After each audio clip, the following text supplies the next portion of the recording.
Qui est Charlie? Qui a manifesté en France le 11 janvier dernier après les attentats de Paris? C'est la question posée par Emmanuel Todd dans son dernier livre. Emmanuel Todd est l'invité du Grand Angle du 64 minutes.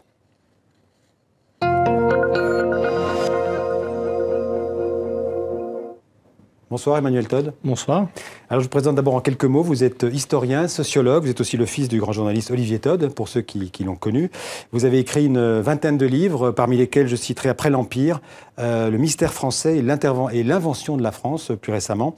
Et vous publiez ces jours-ci un livre qui suscite la polémique en France, un pavé dans la mare en quelque sorte. Qui est Charlie? Sous-titré Sociologie d'une crise religieuse aux éditions du Seuil. Et puis d'abord, pour commencer, un bref rappel en images pour ceux qui nous regardent aux quatre coins du monde. Rappelez que le 11 janvier, on va voir ces images quelques jours après les attentats contre la rédaction de Charlie Hebdo qui avait fait 12 morts, des journalistes et des caricaturistes. Et puis ensuite contre le magasin cachère de la Porte de Vincennes, 4 morts, tous des juifs. Le 11 janvier, donc, on estime qu'environ 4 millions de Français sont descendus dans les rues d'une dizaine de villes en France pour défendre la liberté d'expression et les valeurs de la République, liberté, égalité, fraternité. Le principal slogan de ces manifestations était d'ailleurs « Je suis Charlie », en solidarité avec les journalistes assassinés dans les locaux de Charlie Hebdo. Alors Emmanuel Todd, vous vous êtes posé la question de savoir qui est Charlie, qui étaient ces millions de marcheurs, que représentent-ils? On se serait trompé sur la signification du 11 janvier?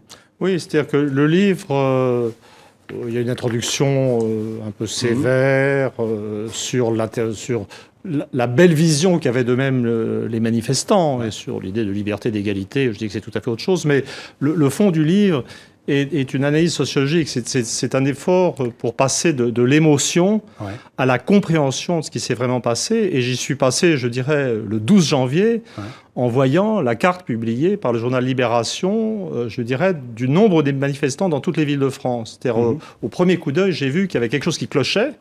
Et qu'est-ce que le sociologue que vous êtes a vu? C'est qu'en fait, dans les villes où on a le plus manifesté, c'était des villes où il y a ce que vous appelez le catholicisme zombie.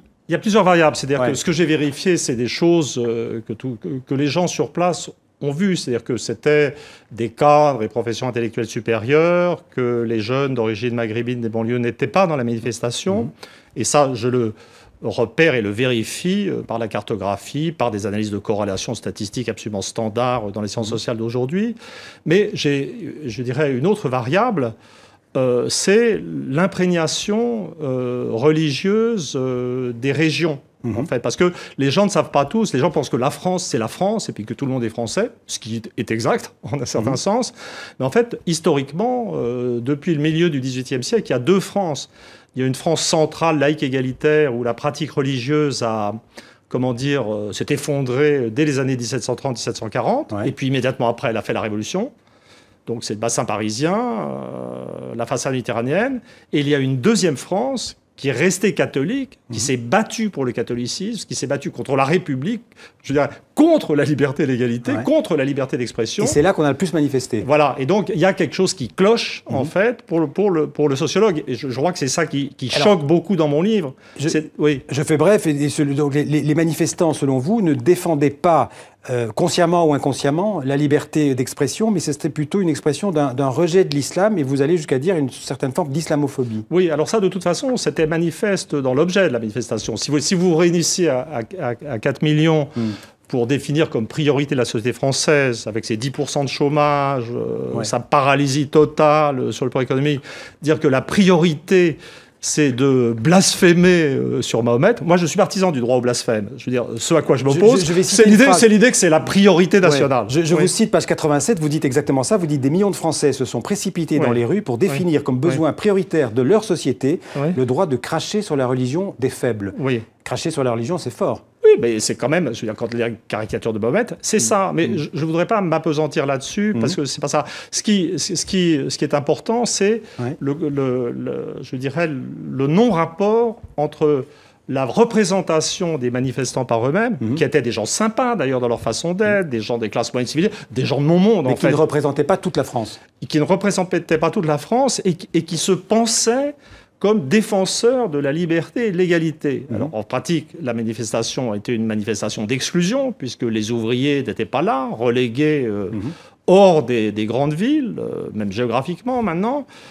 les gosses d'origine immigrée n'étaient pas là. Donc la réalité, c'est que c'était une manifestation où la mobilisation des classes moyennes et supérieures a été intense, mais c'était aussi, il y avait eu une sorte d'exclusion des milieux populaires. Ce que vous appelez les 19% de la classe moyenne supérieure étaient surreprésentés. Oui, c'est ça. Et si vous voulez, donc cette manifestation est devenue pour moi, à partir du moment où j'avais vu cette empreinte, cette maîtrise des classes moyennes et moyennes supérieures, cette empreinte de ce que j'appelle le catholicisme zombie, que j'avais étudié par ailleurs dans un livre totalement neutre et scientifique avec mon collègue Hervé Lebras dans le Mystère français. Un autre historien, oui. Donc le concept avait été validé scientifiquement avant. C'est pas nouveau dans ce livre. En fait, ce sont des catholiques qui sont devenus laïcs, mais qui restent quand même catholiques. Mais qui en fait, qui sont passés à la laïcité. C'est vrai qu'ils croient plus en Dieu, mais qui ont gardé toutes sortes d'habitudes sociales catholiques. Et dans les habitudes sociales du catholicisme, il y avait le respect de la hiérarchie, une certaine indifférence à l'idée d'égalité, la soumission aux prêtres, qui devient soumission à l'État. Et ayant réalisé cette analyse, je me suis d'abord aperçu que la distribution de la manifestation en termes sociaux et religieux était la même que celle du oui pour le traité de Maastricht. Et je me suis dit, c'est un deuxième flash, on a une vision de la réalité de la société française, de ce qu'est le groupe dominant de la société française, parce que quand même, l'un des autres enseignements sociologiques, c'est que cette France partielle a réussi à donner l'impression qu'elle était toute la France et unanime. Et donc le livre n'est pas juste simplement Charlie, c'est pas juste les gens qui étaient dans la rue. Charlie, c'est la réalité de la domination sociale en France actuellement. D'accord. Et vous parlez aussi d'une sociologie, c'est le sous-titre de votre livre, d'une sociologie d'une crise religieuse. Vous dites, on vit en pleine confusion religieuse en France, un pays pourtant majoritairement laïque. Oui, mais si vous voulez, le paradoxe, si vous faites de la sociologie religieuse, moi je cite beaucoup Max Weber, c'est un livre qui est, on dirait c'est un hommage à Max Weber. Des papes, si j'ose dire. C'est l'homme de la sociologie religieuse, un Allemand. Il y a un paradoxe fondamental dans la période actuelle. Le catholicisme vient de s'effondrer dans les 30 dernières années, là où il était resté puissant.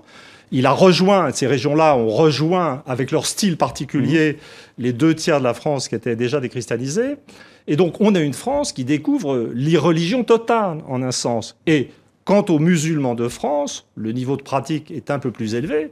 Mais en fait, il n'est même pas majoritaire. Donc, pourquoi est-ce que dans cette France totalement dépourvue, en fait, de croyances religieuses, pourquoi est-ce que tout le monde est obsédé de religion? C'est une vraie question.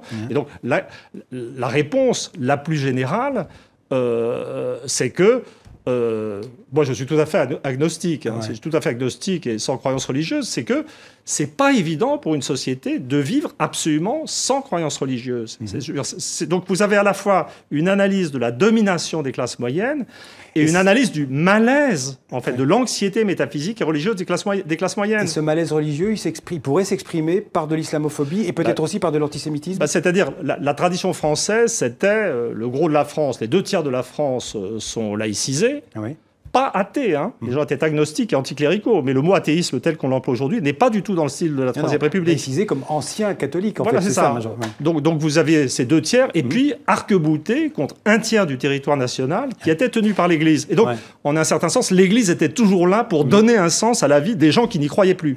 Ils étaient arc-boutés contre. Et maintenant, il me semble que l'islam a remplacé l'Église. Alors, je voudrais le dire rapidement parce que c'est très important dans mon livre. Le livre plaide pour un accommodement avec les musulmans. L'accommodement, ça veut dire quoi? Ça veut dire d'accorder finalement aux musulmans qui sont beaucoup moins nombreux, beaucoup moins puissants et beaucoup plus divers en fait dans leur niveau de pratique, le genre de tolérance qui avait fini par être accordé à l'Église catholique. C'est ce que j'appelle une France pluriculturelle, très variée, pas multiculturelle. Mais le livre, fondamentalement, je crois que ça serait une erreur de croire que le livre est fondamentalement ou même primordialement tourné vers l'idée d'accommodement avec l'islam. En un sens, si, mais ce qui a motivé l'écriture du livre, c'est la prise de conscience de l'urgence de traiter la montée de l'antisémitisme. Emmanuel Todd. Et cette idée que le développement de l'islamophobie ne peut que conduire à la montée de l'antisémitisme. Alors il y a un fait quand même assez rare en France, c'est que Manuel Valls, le Premier ministre,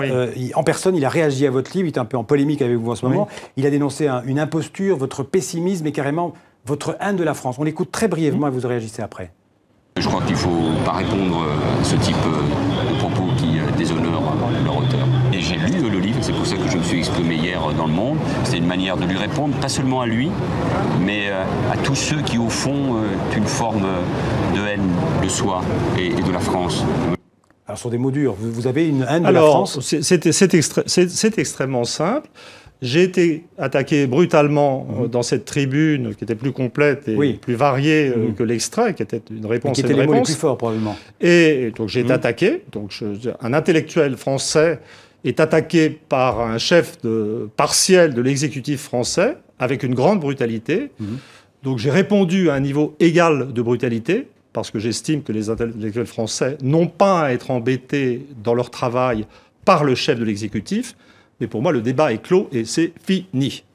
Même quand il dit que l'optimisme de Valls, c'est l'optimisme du maréchal Pétain, ça, c'était la réponse brutale. Ouais. Le débat est clos et je ne veux plus parler que du contenu de l'analyse, du débat réel. Je voudrais vous demander, Emmanuel Todt, quelle est votre conception de la laïcité aujourd'hui en 2015 ? La laïcité, c'est d'abord un fait. C'est-à-dire qu'il faut partir de ce qui existe, c'est-à-dire d'une France qui est en gros déchristianisée, qui n'est pas menacée par une sorte de fantasme d'une submersion par l'islam. Un remplacement, comme on dit dans certains partis. Mais pour moi, si vous voulez, c'est typique d'une phobie. Je veux dire, ce qui caractérise les phobies religieuses ou raciales, l'antisémitisme, l'islamophobie, c'est d'abord une essentialisation d'un groupe. Tous les juifs sont pareils, tous les musulmans sont pareils, ils sont tous pratiquants. Et puis en plus, et peut-être surtout, une énorme surestimation quantitative du problème. Si vous prenez le recensement allemand de 1932, vous découvrez qu'il n'y avait pas tellement de juifs en Allemagne, en fait. Vous voyez que c'était la folie. De même, vous analysez la distribution de la pratique religieuse et des musulmans en France, vous avez 5% de la population, 10% chez les jeunes. Donc ce que je dis, c'est que il y a 10%. Donc en fait, la vérité, c'est que si on continue dans cette stratégie, je dirais, obsessionnelle de confrontation avec l'islam, on va juste fissurer, bousiller la France. Les musulmans, maintenant, sont tellement attachés au corps social, par des mariages mixtes, par le fait qu'ils sont des Français tout à fait ordinaires dans leur écrasante majorité, que si l'objectif social, c'est de se focaliser sur l'islam, on va juste faire de la France un pays rétréci. Donc moi, tout ce que je dis, c'est dans la mesure où le problème n'a pas du tout l'ampleur qu'on dit, arrêtons. Alors, ce que je dis aussi, c'est que pour arrêter ça, il faut faire une politique économique qui arrête d'enfermer les gosses dans leur banlieue. Mais cela dit, je voudrais terminer sur une chose. Le Parti socialiste en prend pour son grade. Mais cela dit, le livre est un livre pessimiste, c'est un livre réaliste. Et dans les deux scénarios que je trace à la fin, je dis que selon moi, dans un premier temps, la situation risque de s'aggraver, si vous voulez. Donc c'est vraiment un livre de sociologie qui essaye de comprendre ce qui se passe et qui ne prend pas ses désirs pour des réalités. En tout cas, c'est un livre qui, au-delà de la polémique, donne à réfléchir, qui participe au débat d'idées, qui heureusement a encore lieu en France. Merci Emmanuel Todt d'être venu en parler sur le plateau du Merci à vous. Merci à vous. Je rappelle donc le titre de votre livre, Qui est Charlie ? Sociologie d'une crise religieuse aux éditions du Seuil. Merci beaucoup.